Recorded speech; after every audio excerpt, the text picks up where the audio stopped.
কৰিছোঁ গোলাঘাটৰ পৰা আৰম্ভ হ'ব। মাৰ্ঘেৰিটাতো খালী মাটি থকাৰ কাৰণে বহুত লোক আহিছে, আমাৰ খবৰ আছে। খালি সকলোবোৰ কাম আমি একেলগে ল'ব নোৱাৰোঁ। প্ৰত্যেকটো কামতে ৩-৪ মাহৰ এটা প্ৰক্ৰিয়া থাকে। সেইকাৰণে য'ত সমস্যাটো হাতৰ পৰা ওলাই যাব হৈছে তাতে আমি কৰি আছোঁ। কিন্তু মই ভাবোঁ যে এটা সময়ত আমি গোটেইখিনি মাটি উচ্ছেদৰ জৰিয়তে হওক বা আন ব্যৱস্থাৰ জৰিয়তে হওক আমি আমাৰ মাটিখিনি আমি উদ্ধাৰ কৰিব পাৰিম। খালি অলপ সহায়ো লাগিব আৰু ধৈৰ্যও লাগিব, কাৰণ এটাৰ পিছত এটাকৈ কৰি গৈ থাকিব লাগিব। মই যোৱাকালিও দৰঙত কৈছিলোঁ যে 1,00,000 আমি 29,000 বিঘা মাটি আমি বেদখলৰ পৰা মুক্ত কৰিছোঁ। কিন্তু অসমত 29 লাখ বিঘা মাটি বেদখলকাৰীৰ হাতত আছে। এইটো এটা বহুত ডাঙৰ অংক। মানুহে ক'ব নোৱাৰোঁতে লাহে লাহে লওঁতে বহুত ডাঙৰ এটা হিচাপ লাহে লাহে আমি কৰি গৈ থাকিব লাগিব। হ'ব।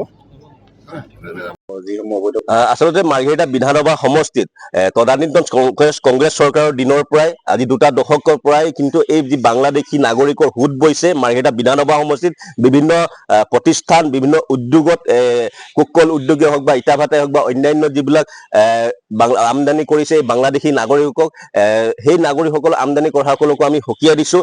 মাৰ্ঘেৰিটা বিধানসভা সমষ্টিৰ বিভিন্ন ঠাইত আচলতে অভিযোগ উঠিছে এই সন্দেহযুক্ত বাংলাদেশী নাগৰিকৰ বসতি স্থল হৈছে। সেই সময়ত যসমূহ এই বিষয় বস্তুটো সন্দেহৰ আৱৰ্তত আছে। গতিকে অসম চৰকাৰ আৰু প্ৰশাসনক এই গোটেই প্ৰক্ৰিয়াটো নিৰপেক্ষ তদন্ত কৰি এক উচিত ব্যৱস্থা গ্ৰহণ কৰিবলৈ আমি দাবী উত্থাপন কৰিছিলোঁ। তাৰ সমান্তৰালভাৱে এই গোটেই বাংলাদেশী সন্দেহযুক্ত বাংলাদেশী নাগৰিকসমূহ যিসকল অভিযুক্ত হ'ব সেই অভিযুক্ত বাংলাদেশী নাগৰিকসকলক অতি শীঘ্ৰে মাৰ্ঘেৰিটা বিধানসভা সমষ্টিৰ পৰা বিতৰণ কৰিব লাগিব। অন্যথাই কিন্তু অসম জাতীয়তাবাদী যুৱ ছাত্ৰ পৰিষদে ইয়ালৈ তীব্ৰ আন্দোলন গঢ়ি তুলিবলৈ বাধ্য হ'ব। আমি বিভিন্ন সময়ত আমি ইয়াৰ তীব্ৰ বিৰোধিতা কৰি আছোঁ। তাৰ স্বত্বেও কিন্তু আজি পৰ্যন্ত এই যি বাংলাদেশীৰ যি সমস্যা সন্দেহযুক্ত নাগৰিকৰ যি সমস্যা এই সমস্যা কিন্তু আজি তাৰিখ পৰ্যন্ত সমস্যা হৈ আহিছে। কি তদানীন্তন চৰকাৰ কি শাসনস্থ চৰকাৰ সমূহ চৰকাৰে কিন্তু আজি পৰ্যন্ত এই মাৰ্ঘেৰিটাৰ যি সন্দেহযুক্ত বাংলাদেশী নাগৰিক এই নাগৰিক বিতৰণৰ ক্ষেত্ৰত কিন্তু তেখেতসকলে মৌন ব্ৰত অৱলম্বন কৰিছে।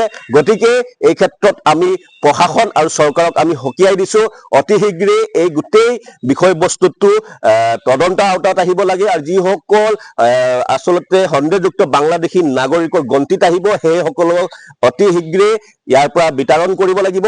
অন্যথাই কিন্তু আমি ইয়াৰ তীব্ৰ গণ আন্দোলন গঢ়ি তুলিবলৈ বাধ্য হ'ম বুলি এই সংবাদ মাধ্যমৰ যোগেদি চৰকাৰক সকীয়াই দিছোঁ।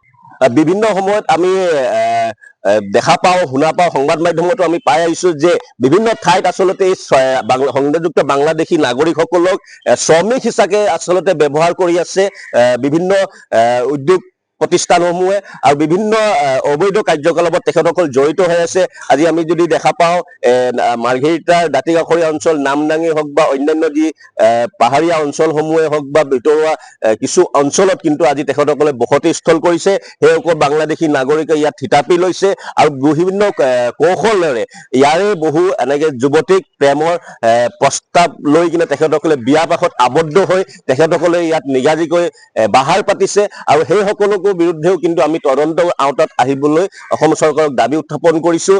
অন্যথাই কিন্তু এই যি মাৰ্ঘেৰিটা বিধানসভা সমষ্টিৰ বিভিন্ন জাতি জনগোষ্ঠীৰ সংমিশ্ৰণেৰে এই মাৰ্ঘেৰিটা সমষ্টিটোৰ এক হাতাম পৰীক্ষা যি ঐক্য সংগঠি ইয়াত আমি যি ধৰণে বৰ্তি আছে যাতে কোনো ধৰণে ইয়াত বিঘ্নিত নজন্মে তাৰ বাবে কিন্তু অসম চৰকাৰ আৰু প্ৰশাসনে কিন্তু ইয়াৰ বিৰুদ্ধে কিন্তু ব্যৱস্থা গ্ৰহণ কৰিব লাগিব। অন্যথাই আমি কিন্তু জনসাধাৰণক লগত লৈ তীব্ৰ গণ আন্দোলন গঢ়ি তুলিবলৈ বাধ্য হ'ম।